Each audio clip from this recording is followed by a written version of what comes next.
작년 12월에 코로나19 사태가 시작되어져서 먼 중국의 일이었는데 그것이 1월이 지나고 2월이 지나면 우리나라로 넘어와서 한반도를 휩쓸고 지나갔습니다. 그리고 이제 다른 나라로 넘어갔다. 유럽에서 미국에서 요동하는 이야기들을 들으면서 이것이 또 가장 안전하다 생각했는데 지구를 한 바퀴 돌고 다시금 가까이 온 것 같습니다.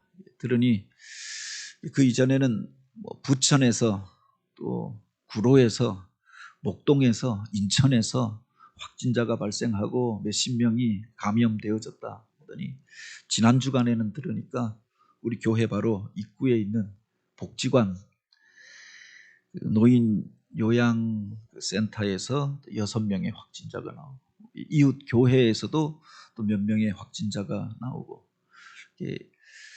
보이지 않는 바이러스가 온 세상을 휘어감고 있고 그래서 위기감이 점점 고조되는 그 시대에 우리가 살아가고 있잖아요. 과거에 그 TV 프로그램으로 방영되어 오랫동안 인기를 끌었던 위기 탈출 넘버원이라고 하는 프로그램이 있습니다. 우리가 그 위기라고 하는 것이 이렇게 먼 곳에 있다고 생각하는데 우리 일상 속에 우리 생명을 위협하는 위험한 인자들이 숨겨져 있는 것 아닙니까? 음식을 먹다가도 어떤 사람이 쓰러지기도 하고 그래서 그때 보니까 위기 탈출 넘버원에 사람을 위협하는 가장 위험한 음식 5가지를 꼽았는데 그 첫 번째가 핫도그더라고요. 미국에서는 1년에 핫도그 먹다가 죽는 사람이 80명이 넘는다라고 하는 겁니다. 먹다가 그게 기도를 막아서 잘 씹지 않고 성격 급한 사람들이 그거 먹다가 그렇게 질식하여서 죽는 경우가 있고 우리나라에서는 산낙지를 먹다가 죽는 사람들이 그렇게 많다고 합니다. 더하여 보고를 먹다가 독을 제대로 빼내지 않고 죽은 사람들도 있고 또 어떤 사람은 그 꼬치 어묵을 먹다가 옆에서 누가 툭 쳤는데 그게 목젖을 찔러서 그렇게 죽는 경우도 있고 조심하지 아니하면 누구도 일상 속에서 우리가 매일마다 접하고 만지고 먹는 것 그것 때문에 쓰러지고 넘어질 수 있다라고 하는 겁니다. 그래서 그 스스로를 이렇게 잘 지키면서 그렇게 방역의 수칙들을 우리가 지켜 행하는 것도 필요하고 또 위기 가운데에서 헤쳐나오는 그 방법들을 사전에 숙지하고 준비하고 있는 것도 필요하다고 하는 겁니다. 과거에 그 청소년부 전도사로 사역할 때 아이들이랑 지리산을 갔던 적이 있습니다. 중고등학교 아이들을 데리고 지리산에 갔다가 그곳에서 아이들을 잃어버린 겁니다. 무슨 수련회 그 교회에 부임했는데 수련회 그 장소를 예약하지 않았고 그래서 그냥 이런 기회에 그때 제가 청년회를 맡고 있었던 것 같은데 청년들 중에 그런 제안이 있고 해서 아마 청소년부 아이들이랑 같이 갔던 것 같습니다. 갔다가 그 지리산 중간에서 아이들을 잃어버린 겁니다. 중학교 한 1, 2학년 아이들 2명인가가 없어져 버린 겁니다. 다른 전도사님이랑 같이 갔다가 그분한테 아이들을 맡기고 청년 1명이랑 그 아이들을 찾아서 그 산을 헤매다가 저도 길을 잃어버린 겁니다. 산중에서 헤매다가 날은 어두워지고 비는 후둑후둑 떨어지고 여기가 어디쯤인지도 모르고 지금처럼 무슨 핸드폰이 있던 때도 아니고 위치를 측정할 수 없는 그래서 처음 그 산을 갔던 것이기 때문에 그리고 또 그 지리산이 우리들이 주변에서 보는 산처럼 그렇게 그 도시 주변에 있는 산이 아니라 아주 산이 깊고 또 험한 데가 아닙니까? 잃어버려서 그 캄캄한 밤에 아이들을 찾다가 아이들이 아마 죽을 힘을 다해서 살려달라고 했던 것 같아요. 그래서 아이들은 찾았는데 없고 어디로 가야 할지 모르는데 없고 그 지리산을 넘은 겁니다. 나중에 내려가다가 몇 시간을 그렇게 중학교 2학년, 3학년 여자아이들을 한 명씩 들쳐업고 가는데 지금 생각하면 혼자서도 그 산을 넘어가기가 쉽지 않았던 것 같은데 어쨌든 점점 어두워지고 그리고 뭐 바람이 점점 세지고 비가 후둑후둑 떨어지니까 여기 있다가는 안 되겠다. 어떻게든 밑으로 내려가야겠다. 이 아이들 업고 내려오다가 보니까 이제 후라시를 들고 사람들이 찾으러 올라와서 인계하였던 적이 있습니다.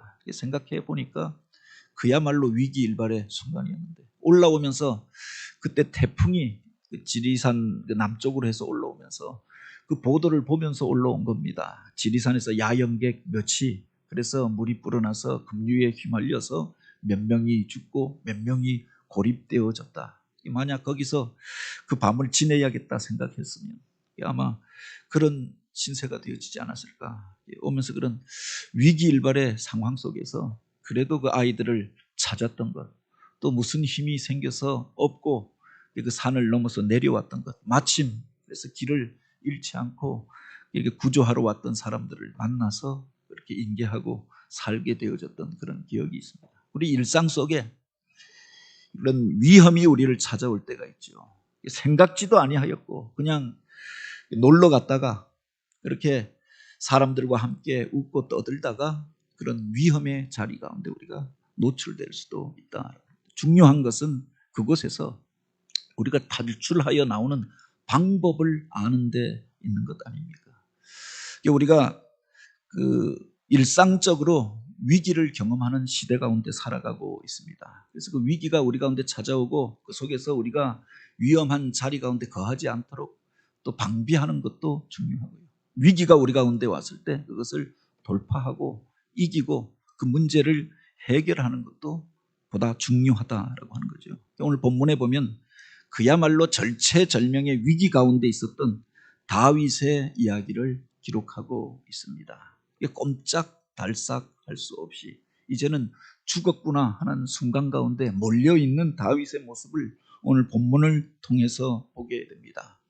절체절명이라고 합니다. 자기 몸이 완전히 끊어지고 생명이 없어질 것 같은 그런 위기의 순간을 가리켜 절체절명의 위기라고 하죠. 그런 상황 속에 그렇게 몰려가 있는 다윗의 모습을 오늘 본문은 기록합니다. 사무엘상 23장 15절에 보면 다윗이 사울이 자기의 생명을 뺏으려고 나오는 것을 보므로 그가 십광야 수풀에 있었더니 라고 했습니다. 그는 사울을 위하여서 충성하였고 나라를 구하기 위하여 목숨 걸고 나아갔습니다. 그의 인기가 올라가면서 사울이 이제 그를 시기하여서 죽이려고 하였던 것 아닙니까?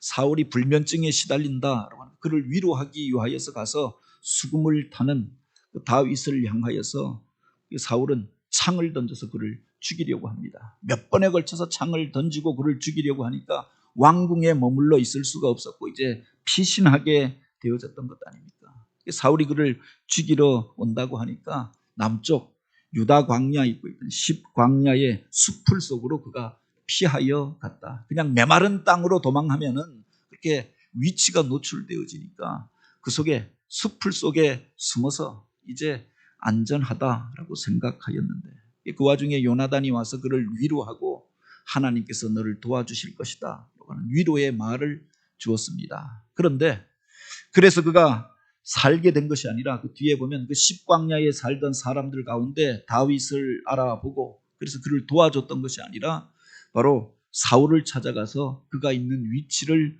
고발하면서 빨리 내려와서 다윗을 잡으소서 그의 위치를 이렇게 고발하고 고자질하는 사람들이 있었다라고 합니다. 그래서 사울이 급하게 군사를 모으고 정예의 군대를 모아서 다윗이 있는 십광야로 그 숲풀가로 내려오게 되어졌던 것 아닙니까? 마침 사울이 그 십광야의 사람들에게 너희가 그곳 지리도 알고 지형도 잘 아니 그가 있는 곳을 안내하라. 그래서 그 광야에 살던 사람들이 안내자가 되어져서 다윗이 있는 곳을 지시합니다.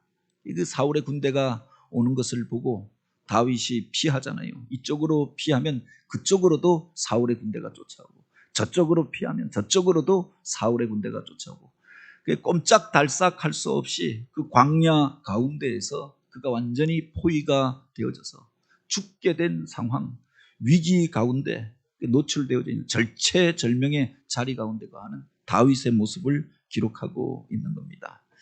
과거에 토끼몰이라고 하죠. 토끼가 있으면은 사방에서 그 토끼를 잡기 위해서 몰고 오는 겁니다. 그래서 결국은 한 곳으로 도망가면 그곳에서 잡는 것 아닙니까? 토끼몰이를 하는 것처럼 사방에서 사울의 군대가 그를 향하여서 동쪽에서 서쪽에서 산 아래에서 산 오른쪽에서 그를 향하여서 포위하여서 점점 그를 향하여서 잡으러 오는 상황이었다. 이제 잡히면은 죽게 되어져 있는 상황이 아닙니까? 그를 죽이려고 포기하지 않고 사울이 직접 군사를 이끌고 내려왔습니다. 그가 피하는 곳을 십광야의 사람들이 이쪽에 있습니다. 저쪽에 있습니다. 마치 토끼를 몰아가는 것처럼 알려주니까 더 이상 피할 곳이 없는 상황 가운데 있었고 사방으로 이제 사울의 군대가 그를 포위하게 되어져 있는 사방으로 에워싸움을 당한 상황이었습니다. 그야말로 위기일반 그렇게 절체절명의 상황 가운데 진퇴양난의 위기 가운데 놓여져 있는 다윗의 모습을 보게 되지요. 그런데 그 와중에 뜻밖의 소식이 들려져 온 겁니다. 갑자기 느닷없이 이웃나라였던 블레셋이 이스라엘을 쳐들어왔다라고 하는 소식이 전하여졌던 겁니다. 이 사울이 군대를 이끌고 왕궁을 비우고 다윗을 잡으려고 내려왔습니다. 그 와중에 블레셋이 이스라엘을 쳐들어왔다라고 하는 이야기를 듣고 그가 이제 그곳에서 더 이상 다윗을 그를 잡으려고 더 이상 쫓아오지 못하는 상황에 직면하게 되어졌던 거죠. 그래서 그가 물러가게 되어지고 그 뒤에 보면은 그가 그곳에서 이제 엔게디 요새로 그의 몸을 피하고 더 이상 그렇게 쫓겨다녀도 되지 않는 안전한 요새로 들어가게 된 이야기를 기록하고 있는 겁니다. 왜 느닷없이 블레셋이 이스라엘을 쳐들어왔느냐라고 하는 겁니다. 이 성경에 보면 그 경위가 설명되어져 있지 않습니다. 나라와 전쟁을 벌이고 어떤 나라가 어떤 나라를 침공할 때는 다 이유가 있잖아요. 그래서 전쟁을 벌이기 전에 명분을 쌓는 것 아닙니까? 무도하게 쳐들어온 약탈자가 아니라 우리가 부득이하게 전쟁을 벌일 수밖에 없다. 그래서 명분을 쌓아가잖아요. 너희들이 이렇게 하였기 때문에 우리가 가만두지 않겠다. 너희가 이렇게 하면은 우리가 포를 쏘겠다. 아니면 가만 응징하겠다. 뭐 이렇게 하잖아요. 전쟁이 일어나기 전에는 그 고조되어지는 어떤 상황이 있고 전쟁을 할 수밖에 없는 필연적인 어떤 이유가 있다라고 하는 겁니다. 국가 간의 어떤 교섭을 하다가 그게 결렬되어지든지 약속하였던 것을 어느 일방이 파괴했든지 또는 무엇 때문에 어느 나라가 피해를 입었든지 어쨌든 그 전쟁의 기미가 있잖아요. 그런데 오늘 본문에 보면은 블레셋이 이스라엘을 쳐들어온 것은 무슨 이유도 무슨 조건도 없었다. 경위도 없이 느닷없이 이유 없이 전쟁을 벌이면서 그를 쫓아왔던 겁니다. 그 와중에 사울이 그렇게 그 상황이 그렇게 급박하지 않았다고 하면은 다윗을 잡고 내려가지 않았겠습니까? 그야말로 다 잡은 토끼였습니다. 그곳에 몰아놓고 다윗이 있는 위치도 알고 있었고 피할 길도 없었고 사방으로 그 이스라엘의 군대가 사울의 군대가 다윗을 에워싸고 있었습니다. 그런데 그가 그 어떤 상황이 있었기 때문에 그곳에서 물러설 수밖에 없었다라고 하는 거죠. 그만큼 느닷없이 생각도 아니하셨는데 급박하게 블레셋의 군대가 이스라엘을 쳐들어왔다라고 하는 거죠. 왜 이런 일들이 벌어졌는가? 어떻게 그 위기의 자리 가운데서 다윗이 그렇게 자유함을 얻게 되어지고 구원함을 얻게 되어지고 엔게디 요새라고 하는 안전한 곳으로 피신할 수 있었는가? 겉으로 보기에는 우연적인 사건이죠. 그런데 여기에 대해도 어떤 배경이 있는 것 아닙니까? 물론 오늘 본문에 보면 자세하게 기록되어져 있지 않는데 이 동일한 상황을 기록하고 있는 성경이 있습니다. 시편 54편에 보면은 그가 이 위기 일발의 순간에 바로 절체절명의 자리 가운데서 그가 하였던 일들을 기록하고 있는 것을 보게 됩니다. 우리 같이 시편 54편 말씀을 같이 찾아보시겠습니다. 시편 54편 1절로 7절까지 말씀인데요. 그 앞에 보면은 이 시편의 제목을 이렇게 붙여놓고 있습니다. 다윗의 마스길, 인도자를 따라 현악에 맞춘 노래. 10사람이 사울에게 이르러 말하기를 다윗이 우리가 있는 곳에 숨지 아니하였나이까 하던 때에, 바로 다윗이 그 위기의 자리 가운데서 불렀던 노래, 드렸던 기도, 그의 고백이 이곳에 기록되어져 있는 겁니다. 이 말씀을 우리 다시 한번 교독으로 제가 같이 읽고 교독으로 한번 읽어보겠습니다. 하나님이여 주의 이름으로 나를 구원하시고 주의 힘으로 나를 변호하소서.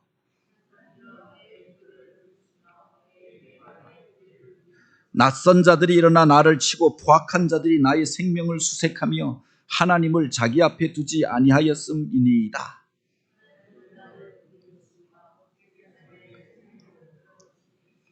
주께서는 내 원수에게 악으로 갚으시리니 주의 성실하심으로 그들을 멸하소서.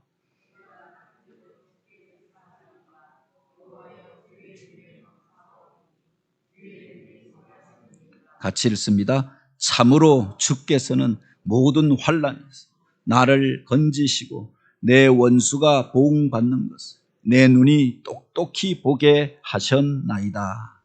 아멘. 이 시편의 제목에 보면은 다윗의 마스길 이렇게 제목이 붙어 있습니다. 이 마스길이라고 하는 게 뭐냐? 물론 우선 노래의 리듬을 가르쳐서 말하는 것이다라고도 이야기하지만 그 말뜻 그대로 하면 확신에 찬 고백이라고 하는 뜻을 가지고 있습니다. 그가 그 위험한 자리 가운데서 그 절체절명의 위기 가운데서 확신에 찬 고백을 하나님 앞에 올려드렸다.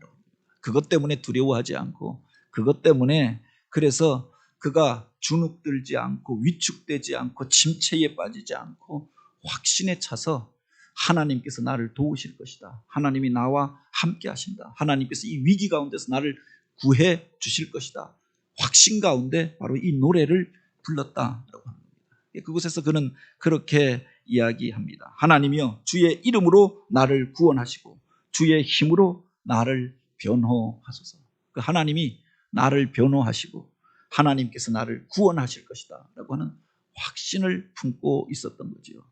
다윗의 당당함이 바로 여기에 있었던 것 아닙니까? 골리앗을 향하여 싸우러 나아갈 때도 그 하나님이 너는 칼과 단창으로 오지만 나는 만군의 여호와 그 이름으로 너에게 가노라.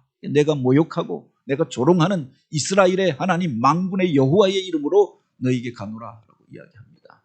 그 거대한 그 몸집과 그가 가지고 있었던 무기와 그 형세에 전혀 주눅들지 아니하고 하나님이 나와 함께 하신다. 그 하나님이 나의 백이 되어 주신다. 그 하나님이 나를 돕고 계신다라고 하는 확신을 품고 있었다. 그러니 그 확신이 그 마음속에 있으니 상황 때문에 조건 때문에 또 환경 때문에 그가 위축되어지지 아니하였다. 그 사람 때문에 두려워하여서 떨고 그 상황 때문에 그가 숨고 피하고 단지 도망하는 것이 아니라 바로 그 속에서도 하나님이 나를 도우실 것이다 확신하며 사방이 막혀있는 자리 가운데서 오히려 하나님을 찬송하였다라고 하는 겁니다. 10사람들이 자기를 아무 잘못도 없는 자기를 향하여 고발하고 자기 있는 곳을 위해서 여기 있다 저기 있다 알려주고 그래서 그들을 향하여 분노하고 복수하려고 하였던 것이 아니라 하나님께서 아시고 하나님께서 갚아 주실 것이다. 하나님 앞에 맡기고 원수는 하나님 앞에 맡기고 하나님이 행하실 일들을 바라보면서 오히려 하나님을 찬송하였던 것 아닙니까? 그 뒤에 보면 그가 그렇게 이야기합니다. 내가 낙헌제로 주께 제사하리이다. 여호와여 주의 이름에 감사하오리니 주의 이름이 선하심이니이다. 그곳에서 오히려 그가 낙헌의 제사를 드렸다라고 하는 겁니다. 이 낙헌제가 무엇인가? 자기의 상황과 조건과 상관없이 하나님 앞에 감사하며 드리는 제사를 가리켜 낙헌제라고 이야기합니다. 하나님이 무엇을 주셨기 때문에 감사한 것이 아니라 하나님께서 어느 자리에 그를 세우셨기 때문에 감사한 것이 아니라 그 상황이 어떻게 될지 알지 못하오나 그 속에 하나님의 섭리가 있음을 알고 믿고 먼저 감사하였다. 그게 바로 낙헌의 제사입니다. 우리말로 하면은 범사에 감사합니다. 고백하며 하나님 앞에 그 감사의 예배를 드리고 감사의 기도를 드리고 감사의 찬송을 먼저 올려드렸다. 살게 하시면 하나님의 뜻이 있으니 하나님의 영광과 하나님의 의를 위하여 더욱 쓰임받게 될 기회가 될 터이요. 이곳에서 내가 죽게 된다고 하면 하나님께서 이제 내가 되었으니 영원한 나라 주님의 품 가운데로 부르시는 것들로 믿고 나아가면 되지 않겠습니까? 더 이상 쫓기지 않고 더 이상 숨어 다니지 않고 더 이상 이런 위협 가운데 시달리지 않고 고난당하지 않고 살게 된 것이니 감사합니다. 이래도 감사, 저래도 감사. 그래서 하나님 앞에 하나님이 무엇을 이루어 주신 것이 아닌데 믿고 먼저 하나님 앞에 감사하였다라고 하는 겁니다. 그렇게 하나님 앞에 감사하고 찬송하고 함께 하시는 하나님을 믿고 확신하고 담대함 가운데 거하였더니 그 뒤에 보면 그렇게 기록하지요. 시편 54편 7절에 보면 참으로 주께서는 모든 환난에서 나를 건지시고 내 원수가 보응받는 것을 내 눈이 똑똑히 보게 하셨나이다. 그 환난 가운데에서 하나님을 찬송하였더니 자기를 에워싸고 있었던 자기를 죽이려고 칼을 들고 달려서던 그 군사들이 어느 날 갑자기 자기들이 위축되어지고 수근수근하고 불안에 휩싸이고 그러더니 물러가 버렸던 겁니다. 나중에 사실은 그 사울이 죽고 또 그를 따르던 군사들이 지리멸렬하여서 죽게 되어진 일들을 그가 두 눈으로 똑똑히 목격하게 되어지고 하나님이 행하시는 일들을 확인하게 되어졌던 것 아닙니까? 그 모든 일들을 확인한 것은 그 뒤의 일들인데 여기 보면 그가 위기 가운데에서 하나님이 행하실 일들을 확신하고 그래서 하나님을 찬양하고 또 하나님께서 행하실 일들을 기대하면서 먼저 감사하였다라고 하는 겁니다.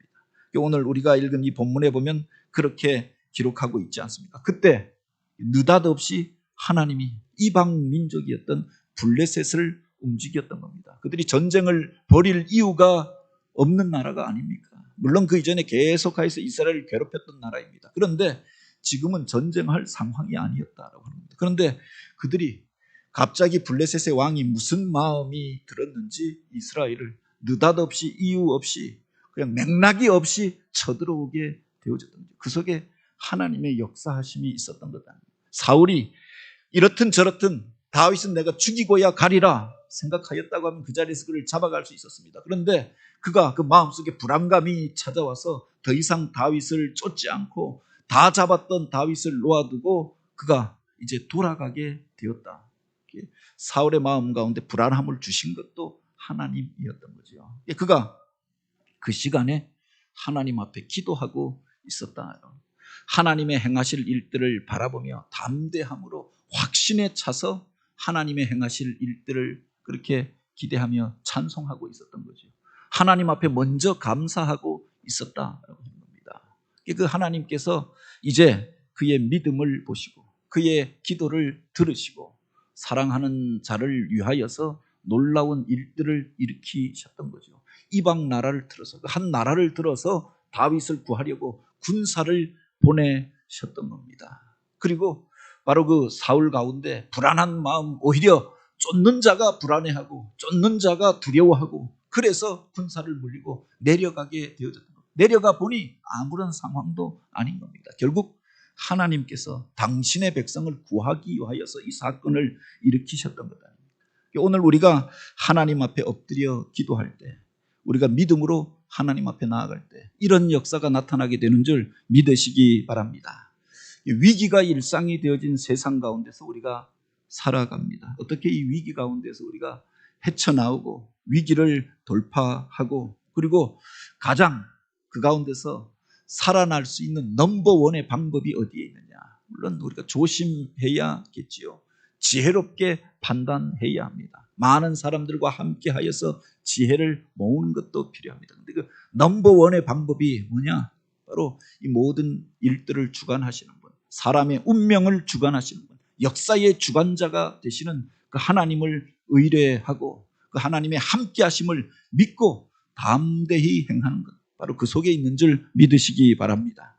그는 지금 그 마원 황무지 가운데서 그 바위 산 위에서 사방으로 에워싸워서 도망할 수 없는 자리 가운데 있었습니다. 그런데 그곳에서도 그가 하나님을 의뢰하고 찬송하잖아요. 그곳에서 엎드려서 기도합니다. 그리고 하나님 앞에 낙헌의 제사를 감사의 제사를 드렸다라고 합니다. 지금 그가 예배할 상황이 아니잖아요. 지금 그가 그렇게 찬송할 상황이 아니었다라고 하는 겁니다. 그런데 그 속에서 자기를 살리실 분은, 나를 이 위험 가운데서 보호하실 분은, 나를 구원하실 분은 하나님 한 분밖에 없다라고 하는 것을 믿고 그 하나님을 의뢰하고 나아갔더니 하나님께서 그를 붙들어 주시니까 상황이 변하고 환경이 바꾸어지고 쫓던 자에게 두려움의 마음을 심어서 오히려 구원함으로 그를 안전한 요새로 인도하여 주셨다. 이 위기의 시대 가운데 그렇게 하나님을 의뢰하는 믿음 가운데 거하는 저와 여러분이 되길 원합니다. 힘들고 어려울수록 그럴수록 하나님 앞에 나와서 예배함으로, 불안함으로 그래서 엎드려 탄식하는 기도가 아니라 하나님이 행하실 일들을 믿고 맡김으로 낙헌의 제사, 감사의 제사로 나아가는 우리가 되길 원합니다. 그리고 그 믿음 가운데 하나님이 행하시는 일들을 우리가 확인하고 그 속에서 우리를 새롭게 하시고 우리를 도전하시고 새 일들을 이루시는 하나님을 우리가 두 눈으로 목격하고 확인하고 간증하고 찬송할 수 있는 교회요 성도들이 되어지길 주님의 이름으로 축복합니다. 같이 기도드립니다. 오 하나님, 이 위험한 시대 가운데 하나님을 의뢰하고 의지